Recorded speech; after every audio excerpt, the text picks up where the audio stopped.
에브라임이여 내가 어찌 너를 놓겠느냐, 이스라엘이여 내가 어찌 너를 버리겠느냐, 내가 어찌 너를 아드마같이 놓겠느냐, 어찌 너를 스보임같이 두겠느냐. 내 마음이 내 속에서 돌이키어 나의 긍휼이 온전히 불붙듯 하도다. 내가 나의 맹렬한 진노를 나타내지 아니하며 내가 다시는 에브라임을 멸하지 아니하리니 이는 내가 하나님이요 사람이 아님이라. 네 가운데 있는 거룩한 인이 진노함으로 네게 임하지 아니하리라. 그들은 사자처럼 소리를 내시는 여호와를 따를 것이라.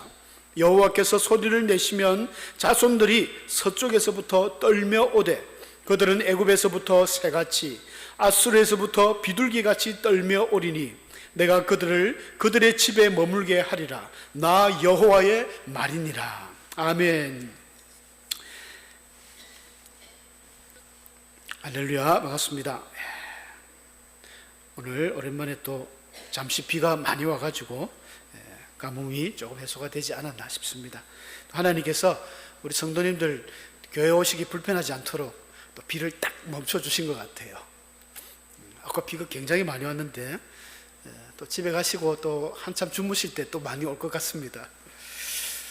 오늘 저는 호세아서 마지막 설교로 포기할 수 없는 사랑, 포기할 수 없는 하나님의 사랑, 하나님의 그 사랑에 대해서 한번 말씀을 통하여 보려고 합니다. 세상에는 많은 사랑의 종류가 있습니다. 우리가 태어나자마자 맨 처음 만나는 부모님과 자녀의 애틋한 사랑이 있죠. 그저 부모님은 자녀를 위해서 희생을 많이 하지 않습니까? 헌신적 사랑, 희생적 사랑, 감히 하나님의 사랑에는 비교할 수 없지만 부모님의 그 사랑을 가끔 그렇게 우리가 아가페 사랑 이렇게 비교를 하기도 합니다. 그래도 그럴 것이 어머니가 그 조그만 아이에게 바라는 게 뭐가 있겠습니까? 세상의 짐승들, 동물들 중에 가장 늦게 그런 말을 하고 말을 하는 그 동물이 있다면 바로 사람 아닙니까? 1년을 꼬박 먹이고 입히고 재워야 겨우 그런 말을 하고 엄마, 아빠 말 한마디 하고, 동물들은 태어나자마자 며칠만 그 다음날 벌떡 서버리고 이렇게 하는데, 그렇게 가르치는 부모의 사랑, 또 친구들, 연인들 간의 사랑, 많은 사랑이 있습니다. 그 많은 사랑들 중에 가장 참 지긋하고 표현할 수 없는, 정말 하나님 포기할 수 없는 이 하나님의 사랑, 우리가 그런 하나님을 섬기고 살아간다는 것이 우리에게는 얼마나 큰 행운이고 은혜고 복인 줄 모릅니다. 오늘 그 사랑이 호세아서를 통해서 하나님이 말씀을 해주시고 있습니다. 앞쪽에 읽진 않았지만 호세아서 11장 1절부터 7절까지 이 하나님의 얼마나 안타까운 그 애타는 사랑이 이 표현되어 있거든요. 마치 우리를 어린 아이들 같이 막 돌보며 보듬기 안고 키워왔던 그 사실을 하나님이 선지자를 통해서 말하고 있습니다. 앞에 10장에 보면 하나님이 너희들 왜 그렇게 돌아오지 않느냐, 너희는 묵은 땅을 기경하라, 그렇게 해서 정말 여호와를 찾으면 용서하겠는데 그렇지 아니하면 공의, 하나님의 정당한 의죠, 그 공의를 비처럼 너희에게 내릴 텐데 너희가 이 회개를 안 하니까 그 살만 에셀이라는 그 아수르 왕의 이름인데 그에게 멸망당하게 됩니다. 역사서를 보면, 그러니까 하나님께서 이미 예언을 하죠. 이게 지금 한 북이스라엘 멸망하기 한 30-40년 전이니까 호세아를 통해서 너희 백성 중에 요란함이 일어나며 내 산성들이 다 무너지되 살만에셀이라는 아수르 왕입니다. 살만이 전쟁의 날에 벳아벨을 무너뜨린 것 같이 될 것이라. 그때 어머니와 자식이 함께 부서졌다. 너희의 큰 악으로 말미암아 베델이 이같이 너희에게 행하리니 이스라엘 왕이 새벽에 정령 망하리라. 이런 하나님의 심판의 메시지들을 앞장에서 주시면서 오늘 11장에 딱 들어오면 참 하나님께서 뭐라 할까요? 여러분, 하나님이 참 이 호세아서 11장에 보면은 이러지도 저러지도 못하는 갈팡질팡하는 하나님의 모습이 보입니다. 마치 우리 부모님들이 이거 그냥 어떻게 말 안 듣는 아이를 두드려 패가지고 그냥 옛날 어르신들 그냥 어떻게 합니까? 패죽이 분다 이런 아주 좀 무식한 말도 하죠. 저걸 그냥 확 그냥 호적을 파버리고 군대도 그래 못하지 않습니까? 자식이기 때문에. 그런 마음, 하나님이 이것들을 그냥 완전히 죽여 없애보고 싶은데 또 하나님이 또 그래 못하는 거예요. 포기가 안 되는 겁니다. 하나님의 사랑이라는 게. 그래서 하나님이 잠시 이스라엘을 향해서 돌아봅니다. 돌아보면서 그렇게 표현해요. 하나님이 이스라엘이 어렸을 때에 내가 사랑하여 내 아들을 애굽에서 불러내었다. 하나님 표현이 너무 멋지지 않습니까? 이스라엘을, 북이스라엘, 타락한 북이스라엘이 어린아이로 생각하는 거예요. 너희가 어린아이일 때, 어릴 때 내가 사랑해서 내 아들을 애굽에서 불러냈다. 출애굽을 이야기하는 겁니다. 200만 명이나 되는 그 모세를 통해서 이집트를 나왔던 그들을 향해서 하나님께서 내가 너희를 불러냈다. 내가 내 아들을 불러냈다는 거예요. 사랑해서. 우리 성경에는 하나님께서 우리 믿음의 백성들을 아들로 표현합니다. 여러분, 세상에 어느 신이 자기가 믿는 자기 신도들에게 아들이라는 표현을 누가 쓰겠습니까? 세상 그 어떤 신도 그런 표현을 쓰지 않습니다. 근데 하나님은 우리를 아들이라 해요. 심지어 우리를 아내, 부부라고 이야기합니다. 우리를 신부라고 합니다. 신부. 하나님, 예수님이 신랑이고, 그래서 참 순결한 신부와 같이 우리가 잘 준비되고 이제 주님을 신랑처럼 만난다, 이런 표현들이 성경에 자주 나와요. 시편 2편의 그 7절에도 여호와께서 너는 내 아들이다, 오늘 내가 너희를 낳았다라고 표현하죠. 타락한 북이스라엘을 향해서 하나님께서 그렇게 이야기하십니다. 내가 내 아들을 사랑해서 이집트에서 불러내었는데 참 이들이 말을 안 듣습니다. 자꾸 외면하고 도망가고, 하나님이 선지자들을 보내고 해도 말을 안 들어요. 자꾸 멀리 가고 도망가고. 또 3절 4절에 보면 그런 표현을 쓰죠. 내가 에브라임도 내가 이스라엘입니다. 북이스라엘. 에브라임 지파가 크기 때문에 대표하죠. 남쪽은 유다 지파, 우리가 이야기할 때 유대인이 많아요. 유다인이 많기 때문에, 베냐민도 일부 있지만, 그러니까 이 에브라임에게 걸음을 가르쳤다는 것은 걸음마를 가르쳤다는 거야. 마치 부모님이 아이들 걸음마 할 때, 걸음마가 뭡니까? 걸음마 이전에 뒤집기를 하죠. 뒤집기. 세상에 애가 뭐 좀 크다 보면 뒤집을 수 있는데 부모님들 눈에는 그게 기적처럼 보이는 것 같아요. 애가 뒤집어졌다고 온 사방팔방 친척들한테 전화해가지고 아이고 우리 애기가 뒤집었습니다. 그게 뭐라고, 그죠? 지나고 보면 아무것도 아닌데 하나님이 그렇게 우리를 키웠어요. 내가 너희 걸음마를 가르쳤다. 품에 안아 키웠다. 사랑의 줄로 그들을 이끌었다. 업어 키웠다는 거죠. 업어 키우고, 우리 표준 세번역의 그 번역을 통하면 가슴을 헤쳐 내가 젖을 물렸다. 정말 하나님이 이렇게 끔찍하게 이스라엘 백성들을 사랑했다는 겁니다. 마치 어린아이 그 핏덩이 아기들처럼 내가 너희를 그렇게 보듬어 키우고 사랑으로, 인정으로 그렇게 먹여 키웠는데 왜 말을 안 듣느냐, 자꾸만. 그래서 2절에 나옵니다만 선지자들이 그들을 부를수록 그들은 점점 멀리 갔다는 겁니다. 점점 부를수록 멀리 갔다. 가끔 말 안 듣는 아이들이 그러죠. 밥 먹어라, 밥 먹어라, 들어오라 해도 계속 조금만 더 놀고 갈게요 안 들어옵니다. 막 아예 밥대를 놓쳐버리고. 저도 어릴 때 그랬던 기억이, 막 동네 아이들 친구들하고 놀다 보면 재밌어가지고 어머니가 밥 먹어라 하고 하면서도 좀 더 갈게요 해놓고는 뭐 해가 한참 지고 들어가고 했던 기억이 있는데, 이건 그 정도가 아닙니다. 이스라엘 백성들은 하나님을 멀리하고 우상을 섬긴 거예요. 10계명 제1계명이 나 외에는 다른 신을 섬기지 마라. 2계명도 하늘이나 땅이나 바닷속이나 그 어떤 형상도 만들지 말고 그것들에게 절하지 마라. 우상을 섬기지 말았잖아요. 하나님이 제일 싫어하는 것입니다. 그런데 그것을 누가 했습니까? 하나님의 아들이라고 표현했던, 그 보듬어 키워왔던 그 아들들이 범죄한 거예요. 여러분, 성경에 보면 자주 등장하죠. 아로새긴 우상을 분양해. 아로새긴이 여러분 무슨 뜻인지 혹시 아십니까? 아로새긴, 저도 잘 몰라서 오늘 좀 찾아봤습니다. 아로새겼다는 것은, 우리가 잘 쓰는 표현은 아닙니다만은 당신의 사랑을 내 마음에 아로새겼어요. 아름답게, 정교하게, 그 다음에 아주 정성스럽게 사귀었다는 말을 아로새겼다는 겁니다. 그러니까 이스라엘 백성들은 바알 우상 해봐야 조그만합니다. 우리 요 정도 키밖에 안 되는 볼품없는 신인데, 그 신이 뭐 하늘의 폭풍의 신이라는 별명이 있죠. 폭풍을 일으켜서 농사를 할 때 비를 내리고, 오늘처럼 비를 내리고, 이런 것들이 하나님이 주시는 비인데 바알이 주시는 비로 알아요. 바알의 아내 신이 우리가 잘 아는 아세라 신이고, 바알과 아세라가 부부죠. 그 바알 신을 섬길 때, 새길 때 아로 새기는 거예요. 아름답게 정성을 다해서 정교하게 새겨가지고 거기다 넙죽넙죽 절을 하고, 하나님이 얼마나 마음이 아프시겠습니까? 그런 나쁜 짓들을 이스라엘 백성이 했다는 것입니다. 그러니까 하나님은 공의의 하나님 아닙니까? 불의를 보고 가만히 계시는 분이 아닙니다. 그러니까 그 5절 7절에 나옵니다. 너희가 자꾸 그렇게 하니까 너희는 망한다는 거예요.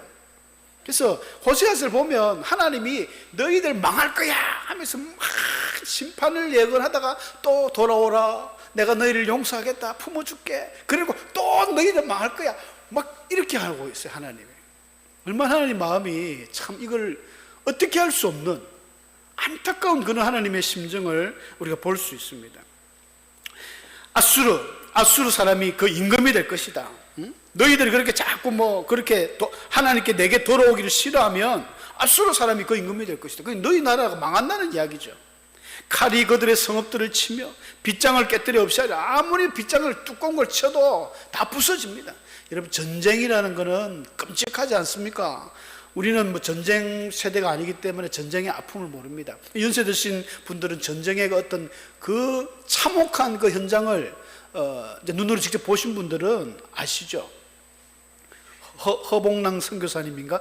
연세가 90이 넘으셨는데도 지금도 쟁쟁하게 말씀 전하시는 그 유튜브에 한 번씩 제가 보는데 참 은혜 받고 감동받습니다. 그분은 전쟁을 체험하신 분이더라고요. 자기가 10대 소년 때에 그 북한에서 쳐들어와가지고 그 사람들이 죽어가는 걸 눈앞에서 보고 먹을 것이 없어서 그렇게 하는, 자기는 그 아픔을 알기 때문에 우리나라가 공산화된다, 우리나라가 어떻게 잘못된다, 이걸 눈으로 못 보고 막 목소리를 외치며 그렇게 말씀 전하시는, 연세가 그런데도 아주 힘이 남아 도시더라고요. 전쟁이라는 게 얼마나 무섭습니까? 하나님이 아수르를 통해서 이스라엘을 그냥 짓밟아 버리겠다는 거예요. 너희들 이제 끝장이다, 다 깨부숴 버리겠다, 빗장을 깨뜨려 버리고 완전히 없애버리겠다. 그렇게 이래 나에게 돌아오라 해도 돌아오는 자가 없고 일어나는 자가 하나도 없다 하면서 하나님이 가슴을 치며 웁니다. 자, 그렇게 놓고 오늘 또 읽었던 본문 8절에 보면 하나님이 또 이해하지 못해요. 에브라임이여, 내가 어찌 너를 놓겠느냐? 이스라엘이여, 내가 어찌 너를 버리겠느냐? 여러분, 성경 보면 이게 참 11장 놀랍지 않습니까? 하나님이, 우리가 좀 만약에 하나님을 잘 모르시는 분들은 하나님이 요랬다 저랬다 이게 뭐냐? 하나님 이상하다 이렇게 생각할 거예요. 그렇게 할 수밖에 없는 하나님의 마음이 포기를 못하는 거예요.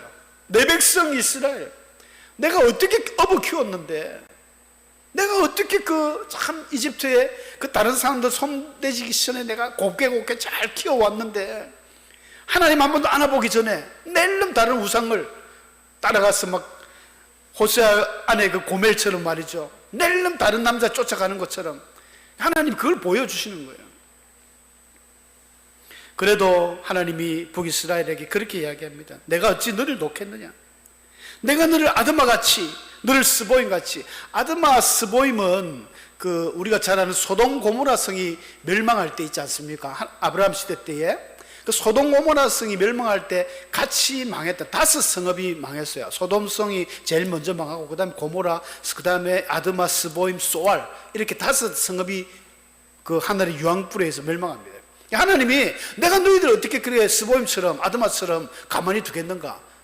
너희가 누군데? 내 아들인데 내가 어떻게 키워왔는데, 800년 동안 지금 너희를 키워왔는데, 북이스라엘은 더 짧죠. 한 700년 되겠네요.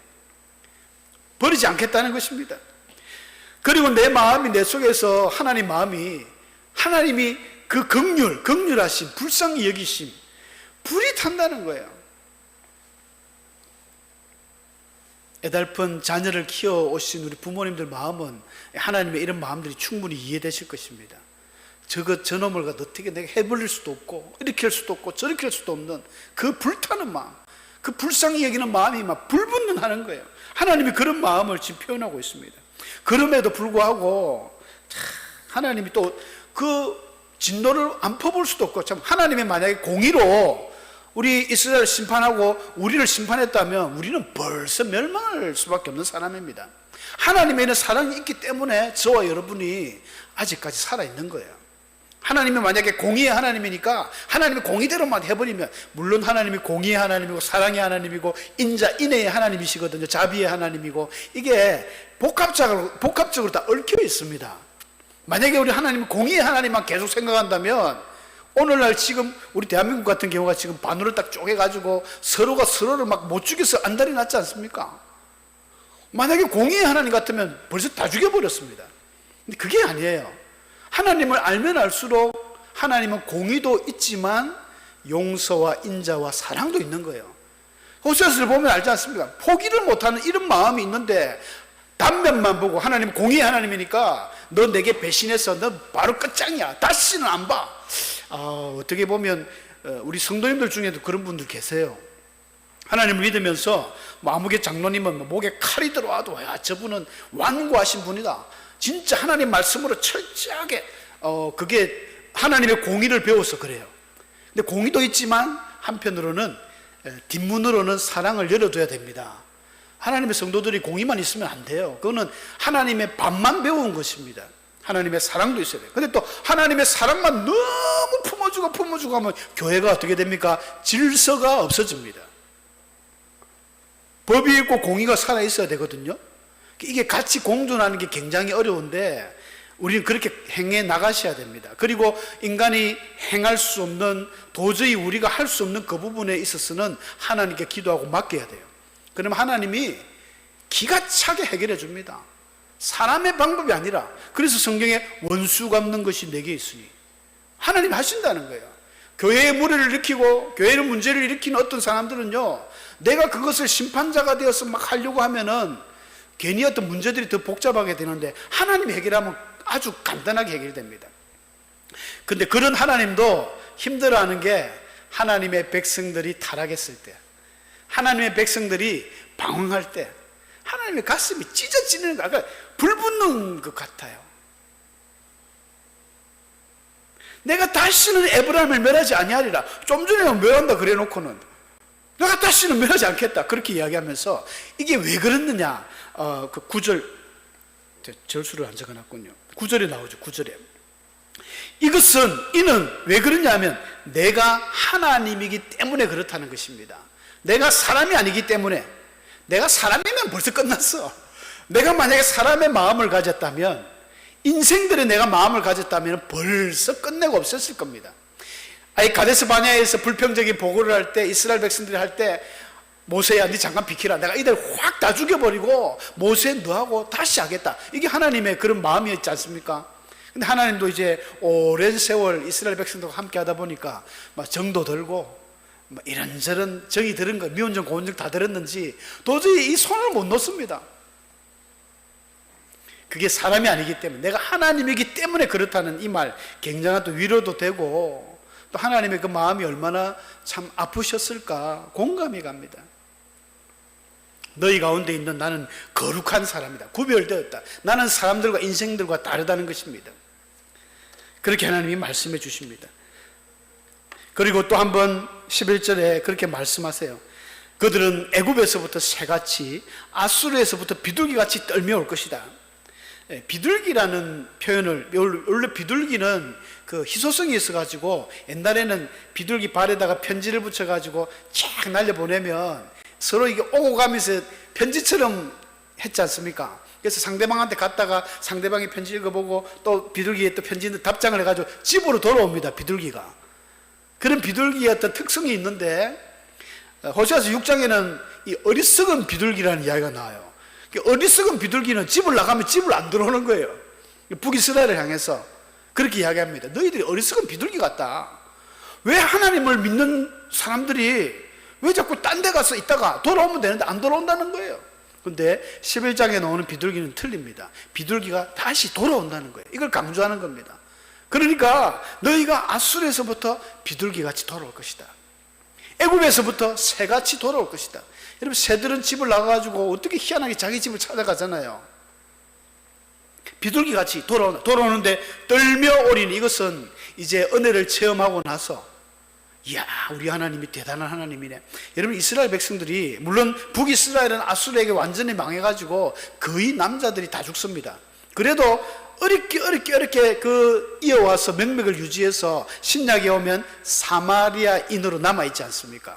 사마리아인들을 해가지고 그래 유대인들이 바라볼 때는 벌레 보듯이 하지만 그 중에도 믿음이 좋은 사람이 있어요. 예수님도 그래서 사마리아인들을 많이 찾아가셨고 또 수가성 여인에게도 복음을 전하셨고 그랬지 않습니까? 사람의 시각하고 틀려요, 하나님의 시각은. 그러니까 또 특히 남유대도 바벨론에게 망했을 때 이 사람들이 전쟁에 큰 교훈을 받고 바벨론 땅에 갔을 때, 그 이방 나라에 갔을 때 하나님의 은혜를 크게 체험합니다. 다니엘이나 사드락 메삭 아벳느고가 하나님의 놀라운 살아계심을 체험하지 않습니까? 그 펄펄 끓는 그 불가마에서 막 헤엄을 치고 다니고 예수님에게 인자라는 그 예수님이죠. 그 현현하신 예수님과 함께 그런 것들을 체험하면서 야, 하나님이 이 세상에 진짜 하나님이구나. 하나님 외에는 그 어떤 신도 세상에 없구나. 이런 것들을 큰 교훈을 통해서 깨닫습니다. 그리고 이들이 돌아왔죠. 포로에서 돌아와가지고 에스라 느헤미야와 함께 다시 성전을 짓고 새롭게 했습니다. 그들이 돌아올 때 마음이 떨며 돌아온 겁니다. 이야, 우리 하나님, 이런 하나님을 우리가 잘 못 섬겼구나. 그 쓸데없이 아로새긴 우상 앞에 우리가 절을 하고 하나님만이 신이었는데 왜 그걸 몰랐을까? 이제 뒤늦게 돌아오는 하나님, 그런 것들을 예언하시는 말씀입니다. 사랑하는 성도 여러분, 참 하나님의 이런 포기할 수 없는 마음들, 결국에는 하나님의 공의로 북이스라엘 멸망했지만 아예 멸망하지 않습니다. 이사야서 4장 18절에 보면, 41장 8절에 보면 우리가 잘 아는 말씀인데 하나님이 그런 말씀을 하셨어요. 나의 종 너 이스라엘아, 내가 택한 야곱아, 나의 벗 아브라함의 자손아, 내가 땅 끝에서부터 너를 붙들며 땅 모퉁이에서부터 너를 부르고 내게 이르기를 너는 나의 종이라. 내가 너를 택하고 싫어하여 버리지 아니하였다 하였노라. 두려워하지 마라. 내가 너와 함께함이니라. 놀라지 말라. 나는 내 하나님이 됨이니라. 내가 너를 굳세게 하리라. 참으로 너를 도와주리라. 이 말씀을 하나님 하시는 거예요. 영원히 하나님 버리지 않습니다. 잠시 시련과 역경과 하나님의 어떤 깨달음, 사랑의 회초리는 있지만, 징계는 있지만 영원히 실어버리지 않는다는 거예요. 이게 하나님의 포기할 수 없는 하나님의 정말 진한 사랑입니다. 신약에 와서 우리가 하나님의 최고의 하나님의 사랑, 바로 탕자의 그 돌아올 때에 아버지가 받아주는 그 사랑입니다. 누가복음 15장에 나오는 이 말씀 아닙니까? 아직도 거리가 먼데 아버지가 멀리서 그 집 나간 그 작은 아들을 보니까 초라하고 남루하고 웬 거지한 사람이 지나가는데 첫눈에 알아봅니다. 왔구나. 그게 어떻게 가능할까요? 아버지이기 때문에, 하나님이시기 때문에 알아봅니다.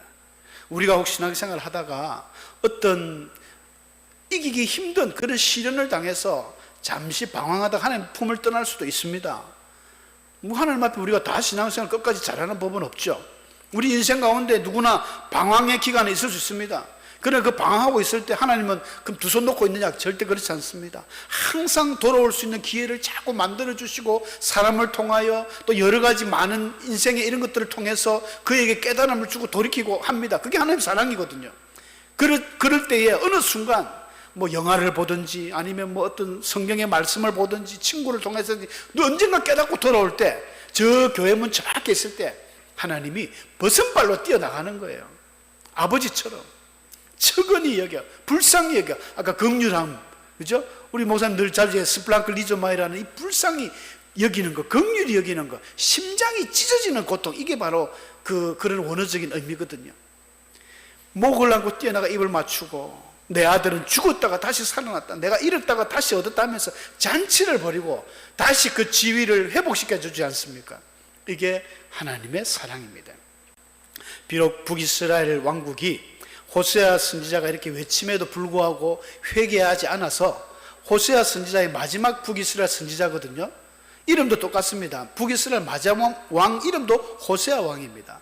호세아가 그 살만에셀이 공격해 왔을 때 아주 처참하게 북이스라엘이 멸망합니다. 하나님이 레위기서에서 그 경고한 대로 너희가 회개하지 아니하면 벌이 7배의 7배를 다하고 7배의 7배를 다하고 계속 가서 마지막 그 재앙 중에 하나는 부모가 자식의 그 인육을 먹는다는 그런 경고의 말씀이 있습니다. 북이스라엘이 멸망할 때 실제로 이 아수르가 막 포위를 해버리니까 먹을 게 없으니까 성 안에서 사람을 막 삶아 먹는 일이 일어나거든요. 얼마나 처참한 그런 광경에 이르기까지. 그래도 회개 안 하는 게 그 사람들이었습니다. 그래서 결국 북이스라엘 멸망하지만 하나님께서는 그 사랑은 변하지 않습니다. 하나님이 기다리고 끝까지 기다렸어도 돌아오지 않았기 때문에 그런 일을 당했지만 돌아만 오면 하나님 다 받아주시고 품어주십니다. 그래서 북이스라엘도 나중에는 다 회개하고 그 몇 명의 무리들이, 여인들은 그래도 남아 있었거든요. 여인들은 남아 있었습니다. 아수르 정책이 남자는 무조건 다 자기 나라로 잡아가 버리고 다른 이방인들을 그 나라에 넣고 여인들을 남겨놨어요. 피가 섞여버린 것이죠. 반쪽의 피가 되었습니다. 사마리아인들은.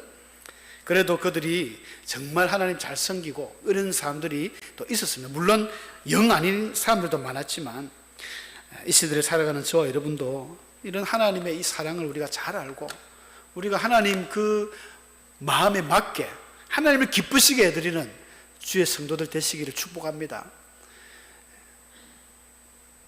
쉬운 것은 아니지만 또 어려운 것도 아닙니다.